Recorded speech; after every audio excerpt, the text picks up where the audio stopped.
Next देखेंगे students, next क्या है कि पहले ही डायग्राम में पूछा है, पहले ही जिक्र किया है कि चीफ सेल्स, और उसे चीफ सेल को पेप्टिक सेल कहा जाता है, और ये चीफ सेल और पेप्टिक सेल स्टमक में पाए जाते हैं। तो गैस्ट्रिक चीफ सेल उसे पेप्टिक सेल कहा जाता है, is the specialised cell in the stomach, stomach का स्पेशलाइज्ड सेल है। और क्या करता है ये gastric chief cell? Release enzyme. कौन से एंजाइम रिलीज करता है? पेप्सिनोजिन करता है, ये प्रोटीन डाइजेस्ट करता है ये एंजाइम। और ये दूसरा एंजाइम जो है तो काइमोसाइन, तो ये भी डाइजेस्टिव एंजाइम है। पहले देखिए कि pepsinogen is activated in the digestive enzyme pepsin when it come in contact with कौन से acid produced by gastric parietal cell. तो गैस्ट्रिक ग्लैंड में गैस्ट्रिक पैराइटल सेल लेते हैं, एक एसिड फॉर्म होता है, तो ये एक्टिवेटेड होता है डाइजेस्टिव एंजाइम पेप्सिन में। तो यहाँ देखिए पेप्सिन उसे चीफ सेल कहा जाता है। और इसी स्टमक में दूसरा एक सेल जिक्र किया है पैराइटल सेल। तो पैराइटल सेल जो है नेक्स्ट देखेंगे कि ऑक्जेंटिंग सेल कहा जाता है, और these are the epithelial cell. Epithelial cell रहते हैं पैराइटल सेल, और इसका काम क्या है कि इसका काम सिक्रीशन करना है। और क्या सिक्रीशन करना है? एक एसिड सिक्रीशन करना है, उसे हाइड्रोक्लोरिक एसिड कहते हैं, HCl, एंड इंट्रेसिंग फैक्टर। कई ऐसे इंट्रेसिंग फैक्टर है, वो भी ये पैराइटल सेल और ऑक्जेंटिक सेल। ये देखिए यहाँ पर पैराइटल सेल इनसाइड रहता है, वॉल ऑफ स्टमक इनसाइड जो है तो पैराइटल सेल है, और इंट्रेसिंग फैक्टर और HCl फॉर्म करती है। और these parietal cell are located in the, कहाँ पाए जाते हैं? Gastric gland found in the lining of fundus. ये जो फंडुस है देखिए कि स्टमक को 3 पार्ट में डिवाइड किया है, तो ये फंडुस का पार्ट है, तो वहां ये पैराइटल सेल पाई जाती है। और फंडुस बोले हैं, fundus and the cardia of the stomach, stomach का कार्डिया में भी पाया जाता है ये parietal cell. Okay, I think it's better for your well understanding. जब ह्यूमन डाइजेशन देखेंगे उसमें ये इसका बारे में बहुत डिटेल जिक्र करेंगे। नेक्स्ट देखेंगे कि नेक्स्ट है, देखिए ह्यूमन की बॉडी है, और ह्यूमन की बॉडी में क्या, ये डायग्राम में देखिए पहले माय डियर फ्रेंड्स। तो ये लीवर है, तो the liver is made up of mainly the cell. Liver कौन से सेल से बनता है? हिपैटोसाइट से बनता है। और मेरे साथ बोले, liver cell are made up of hepatocytes. Liver cell are made up of hepatocytes produce by, ये बाइल जूस फॉर्म करते हैं, और which then passes, this bile juice passes through, कैसे पास होता है? Through the bile duct.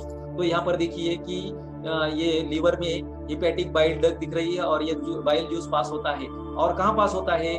वो पास होता है स्टोर करने के लिए इन गॉल ब्लैडर। तो ये गॉल ब्लैडर यहाँ पर देखिए इस डायग्राम में, गॉल ब्लैडर ग्रीन कलर से बताया यहाँ पर।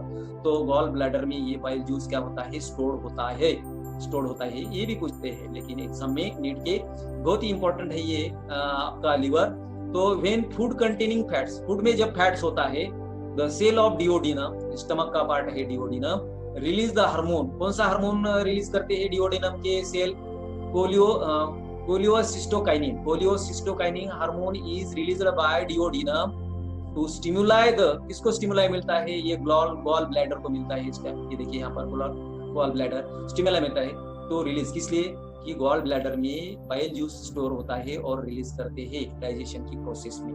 तो वेरी इंपॉर्टेंट नेक्स्ट जो इंपॉर्टेंट सेल है, तो बाउमन्स कैप्सूल, ये एक्सक्रीशन चैप्टर में आएगा। बाउमन्स कैप्सूल ये किडनी का पार्ट है, तो inner layer of Bowman capsule, ये देखिए यहाँ पर कि ये बाउमन कैप्सूल रेड से दिखाई दे रहा है। बाउमन कैप्सूल मालपीजियन बॉडी के अंदर ये जो पार्ट है तो बाउमन कैप्सूल का है, और उसके जो लेयर रहते हैं तो उसे विजरल लेयर, ये डेलिकेट लेयर रहते हैं। विजरल लेयर लाइन बाय कौन से स्पेशलाइज्ड सेल है? स्क्वैमस एपिथेलियल स्पेशलाइज्ड सेल, और उसे पोडोसाइट्स कहा जाता है। देखिए इस डायग्राम में कि ये आर्ट्रियोल ऑफ ब्लड है, और उसके बाजू क्या है? कैपिलरी वॉल है, और ये कैपिलरी वॉल को छूते हुए ये बेसमेंट मेम्ब्रेन है, और बेसमेंट मेम्ब्रेन के साथ ही ये पोडोसाइट्स।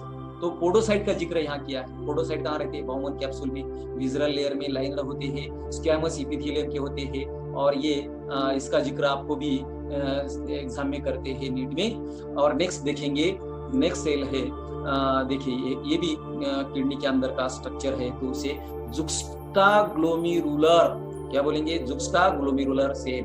तो जीजे सेल कहेंगे, जीजाजी नहीं, JG cells. These are the specialized cell in the kidney, kidney में पाए जाने वाली जीजे सेल जुक्स्टाग्लोमेरुलर बोलेंगे। तो क्या करते हैं जीजे सेल? वो कोई प्रोड्यूस करते हैं या सिंथेसाइज करते हैं या फॉर्म करते हैं, प्रोड्यूस करते हैं, और इसका काम स्टोर भी करना है, और तीसरा काम क्या है? सिक्रीट भी करना है। यानी कि रेनिन नाम का एक एंजाइम ये जीजे सेल जो है, जुक्स्टाग्लोमेरुलर सेल, ये निर्माण करते हैं, स्टोर भी करते हैं और सिक्रेट भी करते हैं। ये आपके बहुत ही इंपॉर्टेंट है। तो यहाँ पर देखेंगे कि ये जुक्स्टाग्लोमेरुलर है, तो ये इस डायग्राम में देखिए ये जुक्स्टाग्लोमेरुलर एपेरेटस बोलेंगे। किसमें है इसको?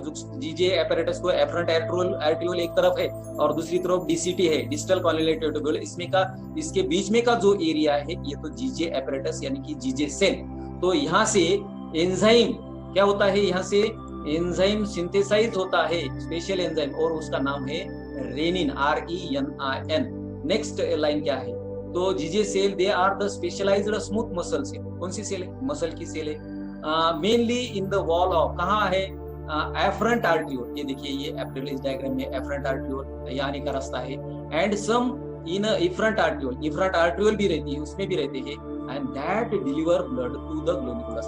तो ये एफरंट आर्टियोल और ये क्या करते हैं कि ये जो ग्लोमेरुलस रेट का पार्ट है बाउल लाइक, ये ग्लोमेरुलस देखेंगे, यहाँ पर देखिए ये ग्लोमेरुलस, उसको ब्लड सप्लाई करते हैं। तो बहुत ही इंपॉर्टेंट एक कंसेप्ट के बारे में जानेंगे फ्रेंड्स, दोस्तों, कि यहाँ पर देखिए कंसेप्ट कौन सी है कि एक कंसेप्ट दिख रही है RENNIN और दूसरी कंसेप्ट जो है तो RENIN। ये बहुत ही गड़बड़ कर देता है। एक बार जिक्र किया है एक एग्जाम में कि रेनिन और रेनिन का, तो RENIN क्या है और RENNIN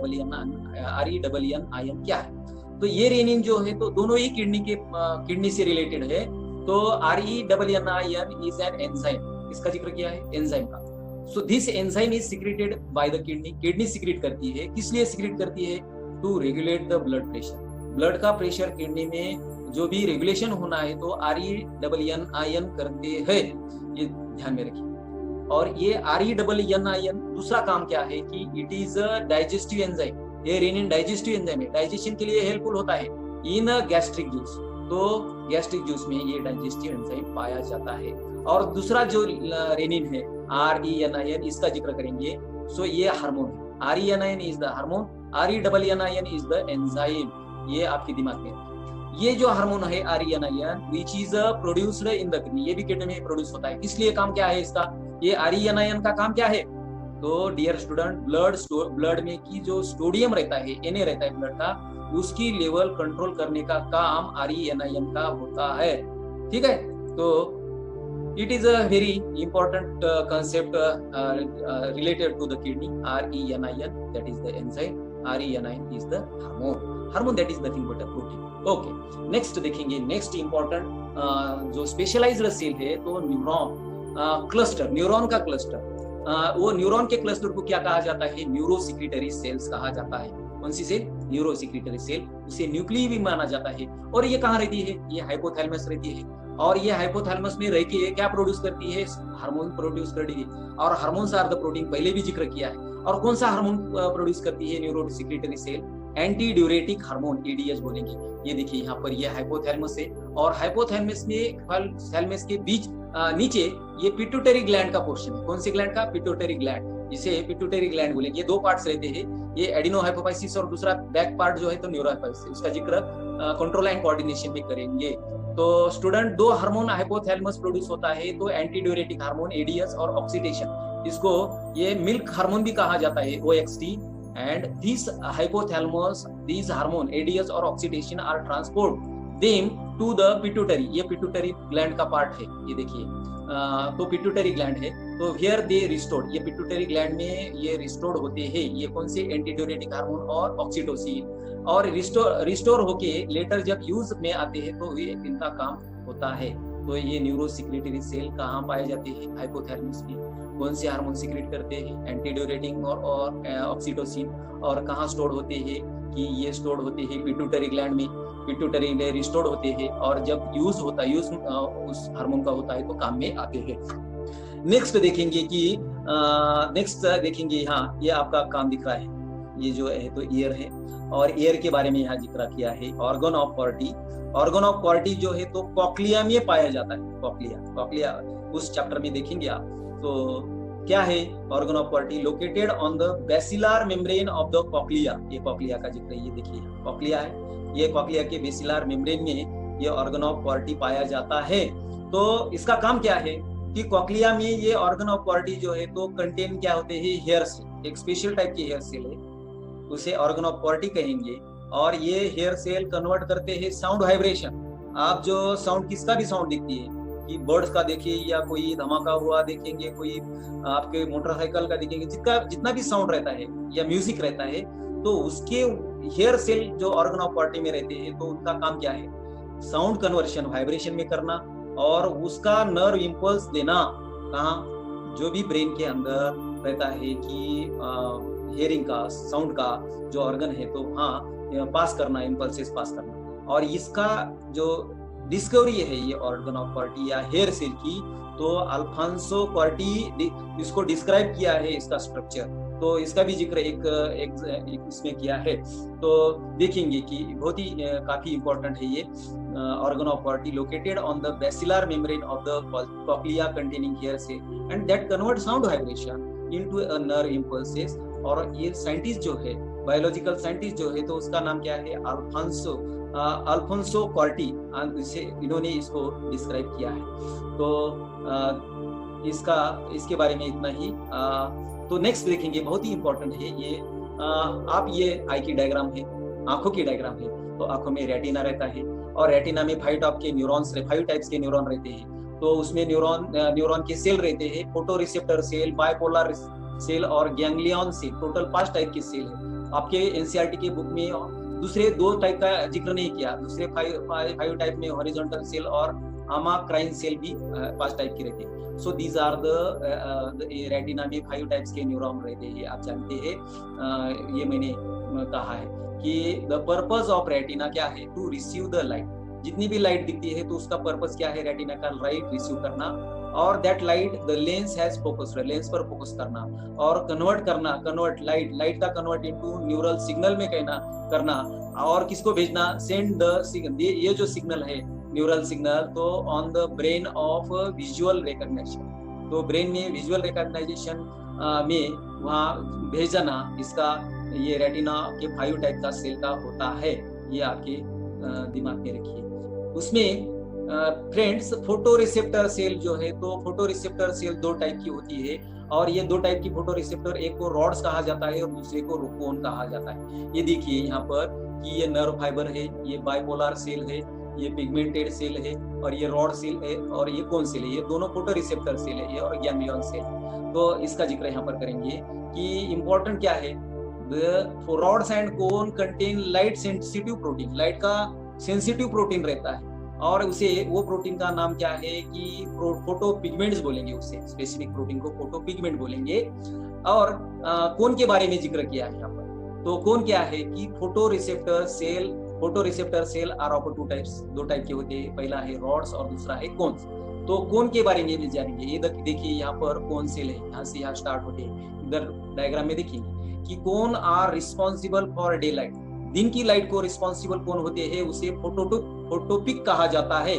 और ये विजन और एंड कलर विजन आपको दिखता है, कलर जितना भी कलर है तो वो अपने को दिन में दिखते हैं, रात को कलर दिखते नहीं है। तो फोटोपिक जो है, तो ये इसका जिक्र कोन का होता है। देखिए यहाँ पर ये कोन जो सेल है, तो cone cell photo receptor cell है एक टाइप।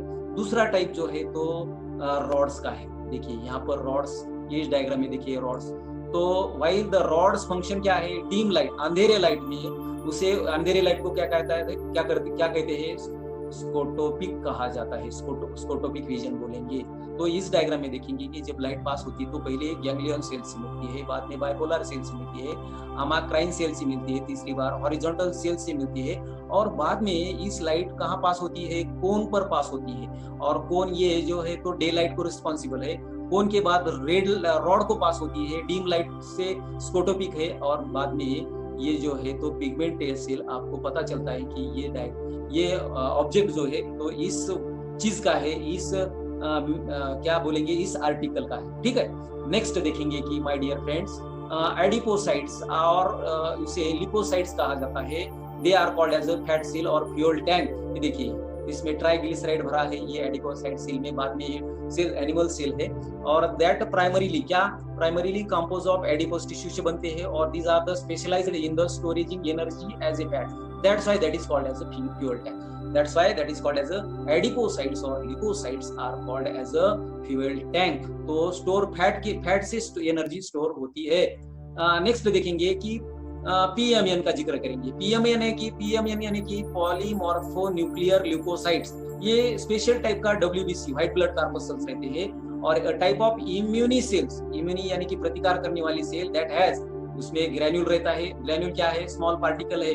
विद उसमें विद क्या रहता है? उसमें एंजाइम्स रहते हैं ये पॉलीमॉर्फो न्यूक्लियर ल्यूकोसाइट्स में। और ये एंजाइम क्या होते हैं? रिलीज होते हैं। कब रिलीज होते हैं? During infection. यदि आपको इन्फेक्शन होता है, यदि आपको एलर्जिक रिएक्शन होती है, यदि आपको अस्थमा जैसा डिसीज होता है, तो पॉलीमॉर्फो न्यूक्लियर ल्यूकोसाइट जो है तो ये उनका प्रतिकार करते हैं। और ये पॉलीमॉर्फो न्यूक्लियर ल्यूकोसाइट 3 टाइप के रहते हैं, न्यूट्रोफिल, इसाइनोफिल और बेसोफिल। ये पॉलीमॉर्फो न्यूक्लियर ल्यूकोसाइट को ग्रैनुलोसाइट भी कहा जाता है, ये देखिए। और सबसे इंपॉर्टेंट है, यहाँ पर जिक्र किया है कि न्यूट्रोफिल जो है तो क्या करता है? प्रोवाइड सेल्यूलर बैरियर, एक स्पेसिफिक टाइप का सेल्यूलर बैरियर का है। इन किसमें? इनेट इम्यूनिटी में है। और दूसरे इसाइनोफिल और बेसोफिल ये भी पीएमएन के मेंबर रहते हैं। यहाँ पर देखिए कि पीएमएन यानी कि पॉलीमॉर्फो न्यूक्लियर ल्यूकोसाइट्स 3 टाइप से बनते हैं, न्यूट्रोफिलस से, इसाइनोफिलस से और बेसोफिलस से। और उसमें न्यूट्रोफिलस जो है तो सेल्यूलर बैरियर इनेट इम्यूनिटी में होता है। ठीक है, तो बस इतना ही इस बारे में। और नेक्स्ट देखेंगे कि neutral killer cell. So neutral killer cell provide the cellular barrier, immunity में सेल्यूलर बैरियर एनके सेल बोलते हैं उसे। They are type of lymphocyte, ये भी डब्ल्यूबीसी के टाइप है, व्हाइट ब्लड सेल्स बोलेंगे उसे। And component of innate immunity system, innate immunity system का कंपोनेंट है। और एनके सेल जो है natural killer cell play a major role in the host rejection of both. इसमें यदि आपके शरीर पर ट्यूमर बन जाती है तो उसे अपोज करते हैं।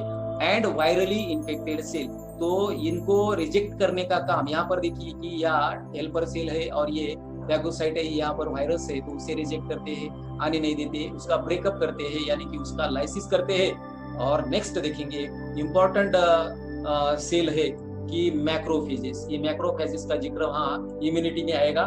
सो इम्यूनिटी में आर द स्पेशलाइज्ड सेल, ये भी स्पेशलाइज्ड सेल। जितने भी स्पेशलाइज्ड सेल है उनके इस 33, 34 तो उसका जिक्र इस वीडियो में मैंने किया है। तो macrophages involve in the detection, किसका डिटेक्शन करते हैं? देखेंगे डिटेक्शन करते हैं, फैगोसाइटोसिस करते हैं। एंड डिस्ट्रक्शन किसका करते हैं?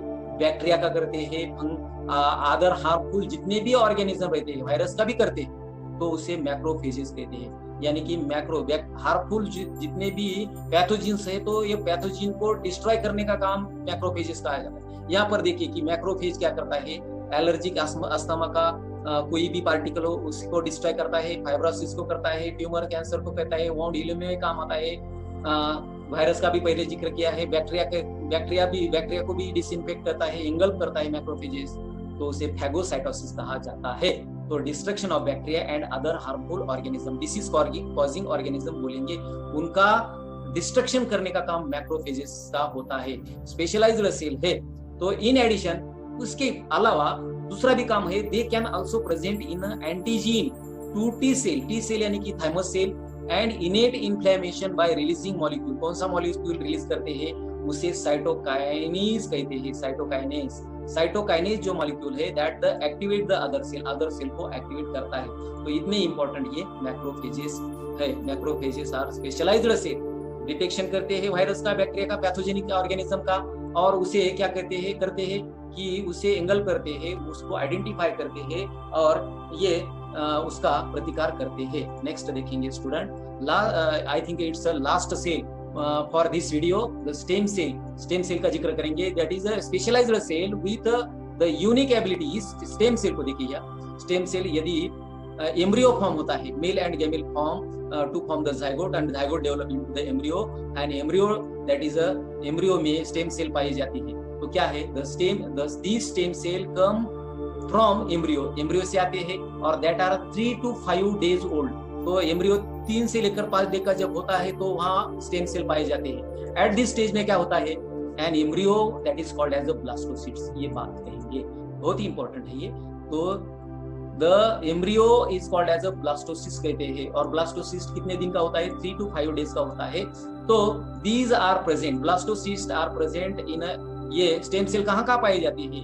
एम्ब्रियोनल ब्लास्टोसिस्ट पहला जिक्र आया है, बोन मैरो में भी पाया जाता है बोन मैरो। और तीसरा अम्बिलिकल कॉर्ड ब्लड में भी ये स्टेम सेल है।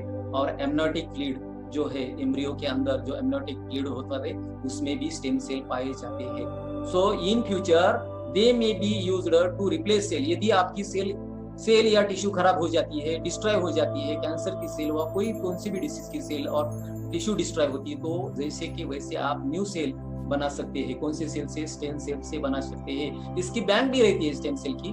तो देखेंगे यहाँ पर, इधर देखिए इस लाइन पर, बहुत ही इंपॉर्टेंट लाइन है। In the future they may B, भविष्य में बायोलॉजिस्ट क्या करेंगे, करते हैं, अभी भी करते हैं, यूज टू रिप्लेस सेल। ऐसे सेल को रिप्लेस करना जो डिसइंफेक्ट हुई है, डिस्ट्रॉय हुई है, वो सेल को आप बाद में स्टेम सेल से रिप्लेस कर सकते हैं। और दैट हैव बीन डैमेज्ड और लॉस्ट ड्यू टू डिसीज। एक आधा आपको डिसीज होता है, सीवियर डिसीज, कई सेल, किडनी के सेल हो या कौन सी भी बॉडी के सेल जब डिस्ट्रॉय होते हैं, लॉस होती है डिसीज की वजह से, तो उस स्थिति में ये स्टेम सेल जो है तो काम में आते हैं। इस डायग्राम में देखेंगे कि ये ब्लास्टोसिस्ट है, ये स्टेम सेल से नर्व सेल भी बन सकते हैं, एपिथेलियल सेल भी बन सकते हैं, कॉन्ड्रोसाइट भी बन सकते हैं, आरबीसी बन सकते हैं, फैट सेल भी बन सकते हैं, एंट्रोसाइट भी बन सकते हैं, और इससे कार्डियक सेल भी बन सकते हैं, हार्ट के सेल भी बन सकते हैं। तो माय डियर फ्रेंड्स, आज के लिए इतना ही। इस वीडियो को अंत तक देखिए, लाइक करें, शेयर करें।